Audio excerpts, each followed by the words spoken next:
আজ মহাশিবরাত্রি। আমি 11টা 10-এর পরে শিবের মাথায় জল ঢেলে নিয়েছি। ঘি মধু দিয়ে ভালো করে স্নান করিয়ে নিয়েছি। আর আকন্দর মালা, ধূত্রফুল, নীলকণ্ঠ, বেলপাতা, জবা সব দিয়ে পুজো করেছি। আমার মনে হয় যেন ছোটোবেলার শিবরাত্রিটাই ভালো ছিল। তখন আমরা ছোটোবেলায় অনেক বান্ধবী মিলে একসঙ্গে উপোস করতাম আমরা। আর কী করতাম, দুপুরবেলা সাবু মাখা খেতাম একসঙ্গে, আর রাতের বেলা লুচি আলুর দম খেতাম। খাওয়া দাওয়া শেষে সারা রাত বসে ভিডিও দেখতাম।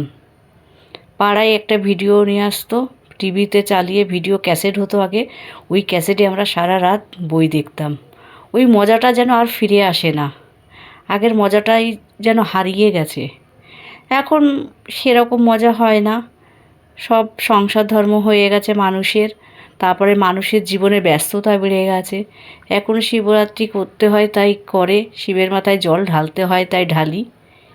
তোমরা বন্ধুরা কেমন শিবরাত্রি করছো আমাকে জানাবে, আর আমার এই শিবরাত্রির অনুষ্ঠানটি দেখবে, আমাকে লাইক কমেন্ট করবে, আর আমাকে চ্যানেলকে সাবস্ক্রাইব করবে।